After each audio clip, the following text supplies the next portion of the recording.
Bab 2580. Kolam darah. Orang tua itu memotong tas penyimpanan Yuda Sue dan membantu Eric Kin sekali. Dia menangkap kura-kura dan membantu anak ini untuk kedua kalinya. Itu cukup untuk menebus hutangnya pada Eric Kin. Terlebih dia sangat tidak cocok dengan Eric Kin ini. Jika dia tetap tinggal, dia takut hati iblisnya akan meledak karena Eric Kin. Orang tua itu tersenyum dan menggelengkan kepalanya, lalu meletakkan jarinya di atas kapal. Tiba-tiba perahu roh melaju kencang dan segera meninggalkan tempat itu. Sedangkan mengenai harta yang ditinggalkan oleh pengkhianat keluarga Bai, tak satu pun dari mereka yang berada di tingkatan ini memiliki minat padanya. Tetapi sebagai kompensasi atau hadiah untuk Eric Kin, itu sudah pasti cukup. Apakah ini ruang di dalam permata? Pada saat ini, Eric Kin muncul di ruang yang gelap. Dia melihat sekeliling, langit dan bumi diselimuti abu-abu, tanpa memiliki cahaya apapun. Eric Kin melihat sekeliling, rumput dewa dan pupet yang telah memasuki ruang ini sebelumnya menghilang dan tidak bisa merasakan aura keduanya. Menyalakan mata dewa dan Dark Eye, tetapi masih saja hamparan putih yang luas di depannya, tanpa adanya penemuan apapun. Bukankah ini tempat persembunyian pengkhianat keluarga Bai? Ini benar-benar berbeda dari yang kubayangkan. Eric Kin menggelengkan kepalanya. Bagaimanapun juga sekelilingnya berwarna abu-abu, jadi dia memilih arah secara acak dan berjalan ke depan. Ruang berkabut abu-abu ini sangat sunyi, kecuali langkah kaki Eric Kin. Tidak ada suara yang keluar, tetapi ruang itu terus meluas, seolah-olah tidak akan pernah mencapai ujungnya. Eric Kin berjalan sebentar, tetapi tidak merasakan perubahan apapun di sekitarnya. Bahkan jejak kaki yang ditinggalkan di tanah pun akan segera hilang. Apakah itu formasi sihir? Tapi mata dewa tidak bisa merasakan ilusi apapun. Eric Kin mengerutkan kening. Lalu ketika berpikir, pedang Kingtong muncul di tangannya. Kemudian dia menusuk keras ke tanah. Secara alami, tanah tidak bisa menahan ujung tajam pedang Kingtong dan tubuh pedang langsung tenggelam ke dalamnya. Tetapi saat berikutnya, ketika Eric Kin mengeluarkan pedang Kingtong, dia tiba-tiba merasa bahwa perlawanannya agak tidak biasa. Tepat ketika pedang Kingtong ditarik keluar lagi, panah darah menyembur dari bawah seperti air mancur, meledak ke arah Eric Kin. Air berdarah memiliki bau yang menyengat dan memancarkan udara yang menyengat. Eric Kin mengerutkan kening dan bergerak mundur. Namun pada saat ini, dalam kehampaan di belakangnya, kabut abu-abu melilit dan memadat menjadi tanaman merambat, lalu menuju Eric Kin, seolah ingin mengambil kesempatan untuk memenjarakan tubuh Eric Kin.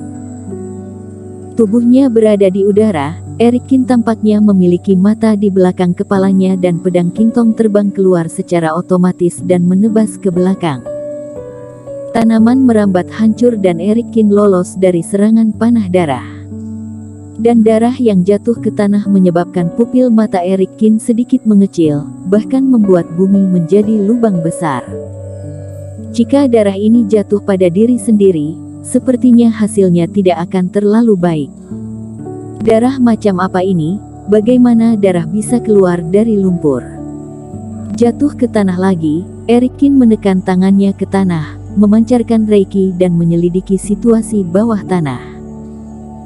Tapi tidak ada yang didapatkan, bahkan jika kerohanian itu terpancar secara maksimal, tidak ada apa-apa di kedalaman tanah. Dan yang membuat Eric Kin mengerutkan kening adalah hilangnya reiki di sini jauh lebih besar daripada di dunia luar dan tidak ada reiki di seluruh ruang. Segera setelah menyelidikinya, dia merasa bahwa reiki di tubuhnya berkurang 10%. Jika dirinya tidak meninggalkan area ini, reikinya akan habis. Ekspresi Eric Kin menjadi serius dan dia berdiri lagi, lalu berjalan ke depan. Suatu hari kemudian, kabut kelabu di depannya, sebuah bangunan akhirnya muncul. Ini adalah sebuah rumah kecil, dengan pintu dan jendela yang rusak, serta salah satu dinding runtuh menjadi dua. Ada patung di dalamnya, yang terlihat seperti kuil yang hancur. Erikin memindainya dan menemukan bahwa tidak ada seorang pun di dalam, jadi dia masuk. Berbagai benda di dalamnya sangat sederhana, kayu layu dan rumput liar, beberapa meja, kursi, dan piring yang biasa digunakan di dunia fana diletakkan di atas meja kayu yang rusak, dan di depan dinding utara, dewa yang diabadikan di dalamnya bukan Buddha, tetapi wajah seorang pria yang buram. Sudut mulut patung itu melengkung, seolah tersenyum, tapi senyumnya sangat aneh, seperti seringaian. Ketika Erikin sedang melihat patung itu, tiba-tiba ledakan tawa aneh terdengar dari luar kuil. Di ruang yang sunyi, tawa aneh ini bergema terus-menerus.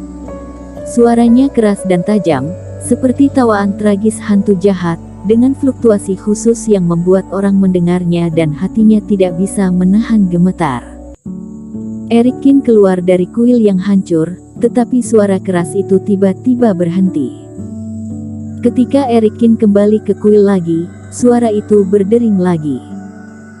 Erikin melambaikan tangannya dan naga api menyapu, lalu patung di depannya tiba-tiba runtuh. Tapi itu tidak berguna, Erikin pun meledakkan Reiki dan menghancurkan seluruh kuil.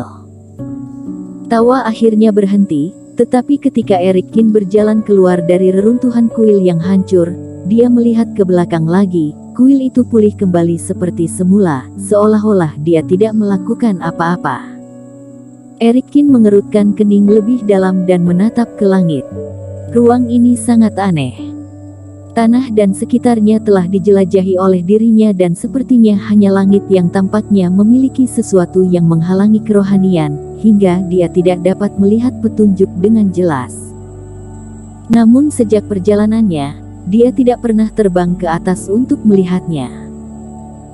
Karena langit yang suram ini, itu memberi Erikin perasaan yang sangat berbahaya, seolah-olah ada beberapa jebakan yang mengerikan di langit.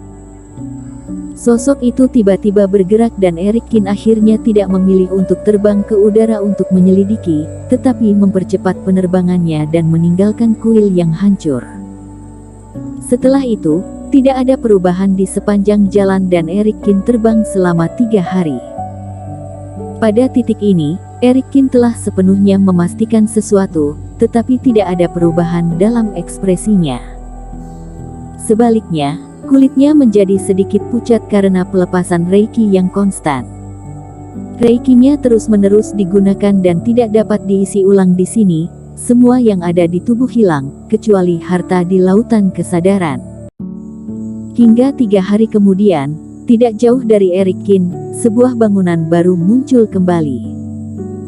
Ini adalah istana yang megah, dengan batu bata merah dan ubin hijau, serta dinding yang menjulang tinggi. Di dalamnya ada deretan bangunan yang terlihat sangat indah.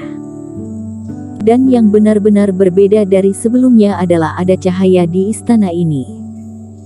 Cahaya menyala dari istana tanpa menyilaukan, di ruang gelap, tampak terang dan lembut, memberi orang rasa aman. Namun dengan ada pengalaman sebelumnya, Erikin tidak masuk istana. Dia mengitari istana dan duduk pada jarak tertentu, memancarkan kerohanian, tampak berhati-hati di area yang dilihatnya dalam jumlah besar.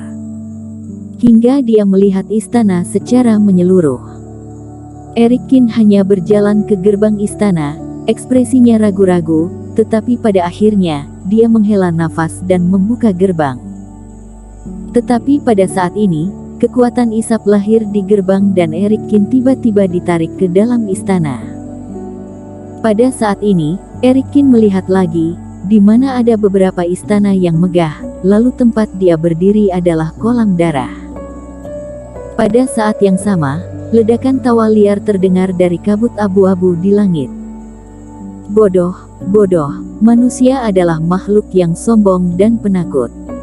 Ketika mereka menghadapi bahaya, mereka secara naluriah akan memilih untuk melarikan diri dan menghindar, tetapi mereka tidak dapat mengubah naluri mereka untuk mengejar bangunan dan cahaya. Kamu bukan manusia, jadi apa kamu? Erikin mengerutkan kening dan menatap ke langit. Bersambung.